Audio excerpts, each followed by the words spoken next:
Dream Team? It's your boy D Neal back with another reaction video, guys. Here we are with the day Larry Bird showed Michael Jordan who is the boss. And they also have a video like this twisted around. They might show Larry who the boss is, and we'll react to that one too. But I'm ready for this one. Before we do dive in, make sure you subscribe, ring notification bell, get a video a thumbs up. Larry, let me see you show him, man. Right there. You gotta keep That's so tough. That's so tough. Being on the throne is not just about being the king. It's about being the rival to beat. And you also got to be willing to prove your superiority to any opponent who aspires to kingship. And that was exactly the situation for Larry Bird in 1986. I'd much rather guard Michael Jordan than Larry Bird because you have to play the game as a thinker when you're playing him. The Celtics forward was not only coming off one of the most successful individual seasons in league history, winning his third consecutive regular season MVP and hoisting the Larry O'Brien while earning his second finals MVP. I'm really proud to receive this award for the third time. Bird was changing the game. The whole conception of the small forward was different after his time in the NBA. But just when he looked like he was the undisputed king, a new lion was coming to the Pride.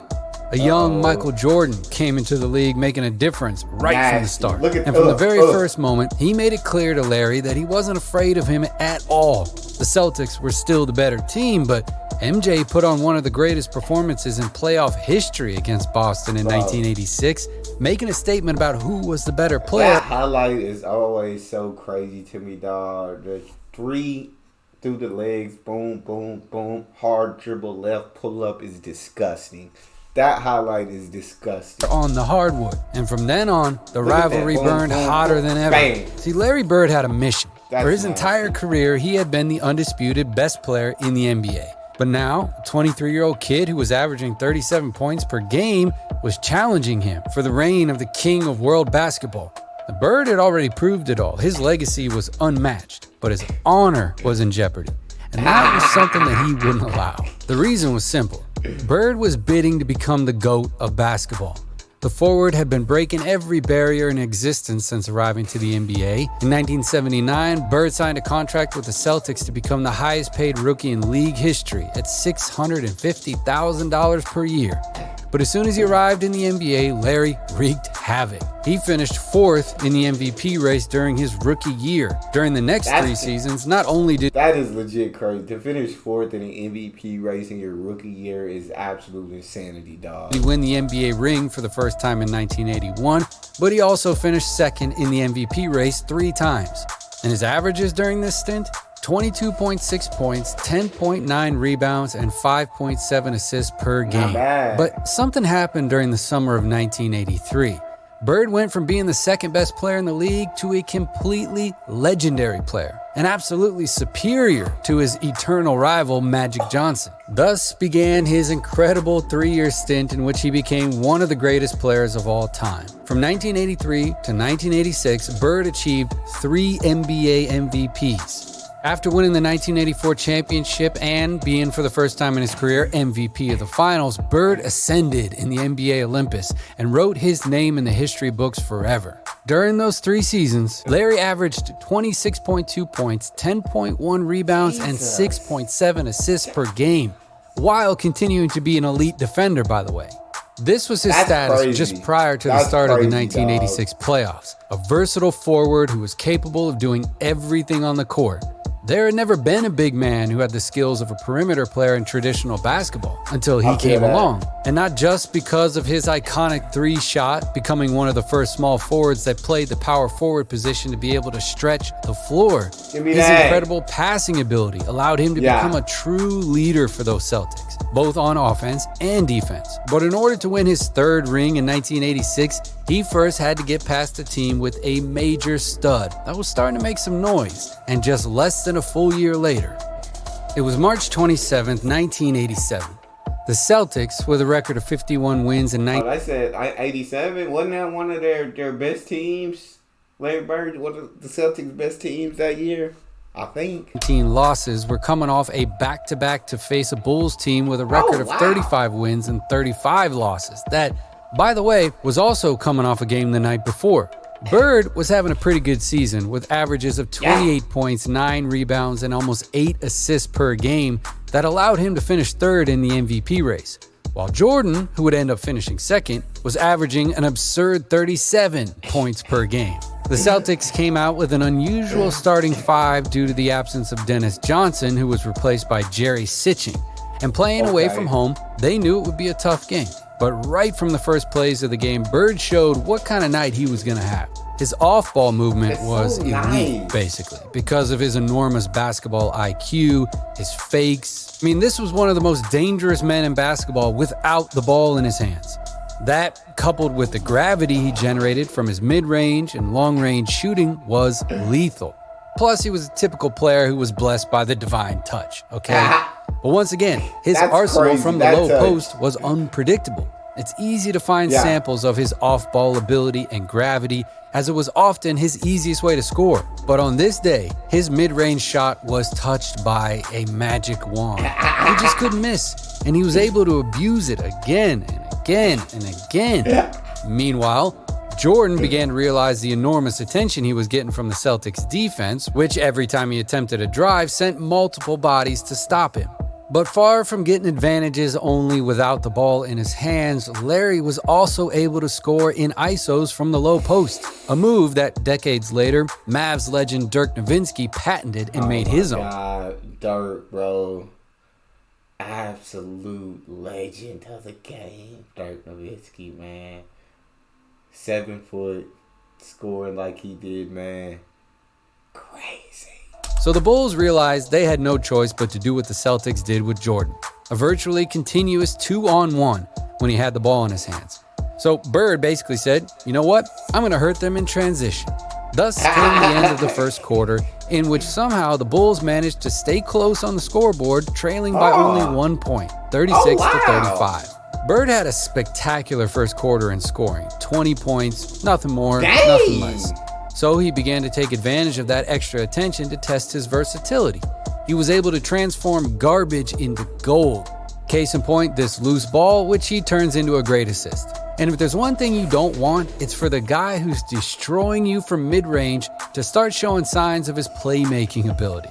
Bird was unleashed, and players like Kevin McHale appreciated it. Even when they didn't count, Larry's passes were simply spectacular. Oh my God. No, he really didn't even need to score to be the most impactful player in the game. In some cases, MJ had to defend the Celtics star too, and the size difference played a key role in these situations. I was going to say, it's too big for Mike. It was too big for Mike. I know Mike put on muscle later on, but I mean, Larry's just one of those unguardable guys. And yeah, he's still too big. But knowing that the half-court offense was very difficult with 2 defenders on top of him, Bird continued to make use of scoring in transition. And what was more shocking, a player of his size dropping threes like it's nothing. But incredibly, despite Bird's 33 points in the first half, the Bulls managed to go into halftime trailing by only 3 points. Thanks in part to the 16 points MJ had scored during the first 2 quarters, of course. When the third quarter began, Larry kind of relaxed offensively. He decided to use his gravity to try to find better options for his teammates, as he knew he would need one more offensive threat to take the game easily. And stepping up on defense, the Celtics got stops on Jordan that allowed them to get easy baskets on the other end of the court. But Bird continued his playmaker role for most of the rest of the game, as he led his team on defense with actions like this one. He was certainly a player who had no problem getting his hands dirty either. But when Larry attempted a shot during the second half, it was to score. And he kept sending occasional reminders to the Bulls defense. Reminders that one player was not going to be enough to guard him. In front of a United Center packed with more than 18,000 fans, the forward was having a legendary game. The Celtics allowed just 22 points in the third quarter, by the way, and managed to head into the final quarter with a 9-point lead. And after resting for a couple of minutes, Larry continued to do whatever his team needed to do to get the win. These Celtics were good. I mean, like, really good. Bird was that piece of the puzzle that served as a wild card, too. That player you could put in any role, in any part of the court, in any situation, and who was going to be able to generate advantages on his own. And during the last quarter, the tone did not change. Bird continued to abuse from long distance as he had been doing all game. He continued to play the simplest yet most dominant basketball anyone had ever seen. But one of the virtues of genius is to make what seems complicated really easy, you know? And despite the Bulls' final scare, who managed... when you can make something look effortless, dog, that's when you know you one of those top guys. You're one of those masters of your craft for sure. Cut the deficit from 11 points to 4, the Celtics defense stepped up to close the game. Bird did it.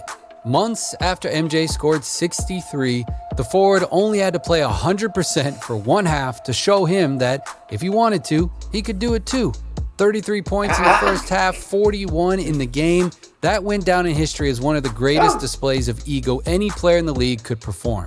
The difference is that Larry's ego also made his teammates better. Weeks later, the Celtics met the Bulls again in the first round of the playoffs. Sweet. And the result was the same as last year. Boston managed to advance by a score of 3-0. Yeah, so 6-0 in playoff games against Jordan's Bulls. That's the record that is stuck in history. When they met, Larry's Celtics were always better. So good that not even a superhero performance could stop them. And so Larry Bird, along with the Pistons of Isaiah Thomas and Bill Laimbeer, became the thorn in MJ's side that he really could never get rid of. Bird did not win the ring that season. Magic Johnson's Lakers did. The other side of the three-headed monster that dominated basketball worldwide. But even if he didn't win the championship, Larry did world basketball a favor. He taught Jordan that he still had a long way to reach his full potential. He taught him that scoring isn't always enough, and that he needed to become a leader capable of bringing out the best in his teammates. I agree, bro. It's a team sport, and you do got to be able to bring out the best in your teammates. And I know a lot of people say Jordan didn't have good teammates, so I didn't watch the T's back then. I'm just going to take the word that his teammates was trash, so he didn't have a choice but to throw up a lot of them shots. But a lot of the shots, younger years, I guess before Scotty, a lot of them are bad shots. But, he's Mike, bro. He's one of the greatest to ever play the game. He made the game global. He did so much for basketball, man. And without the lesson that the greatest player in Boston Celtics history, with Bill Russell's permission, taught MJ, it is likely that basketball history would have been completely different. And Jordan and Bird's rivalry continued to cause a stir in the league, but they never met again in the playoffs. Larry would go on to post a 17-11 record against Michael's Bulls during his career, until a serious heel injury followed by back problems greatly shortened his career. Injuries that not only brought about the end of the Boston Celtics dynasty, but also sent them into a sinkhole from which they could not climb out of until 20 years later. And we all know that history is written by the winners, and very few people have won more than Jordan. And Larry Bird has kind of gone down in history as underrated compared to Jordan. But he was a forward who changed the traditional definition of basketball and who starred in one of the most competitive eras ever. And let's not forget that from 1983 to 1986, there was not a single player on the planet able to face him. No one. All right, that's it for this one. Thanks for watching. Let us know what you thought down in the comments, and we'll see you in the next one. That was definitely dope. Larry was definitely one of the greatest to ever play the game, for sure. That's all we got. Make sure y'all subscribe, ring notification bell, get a video a thumbs up. It's your boy D Neal. Out.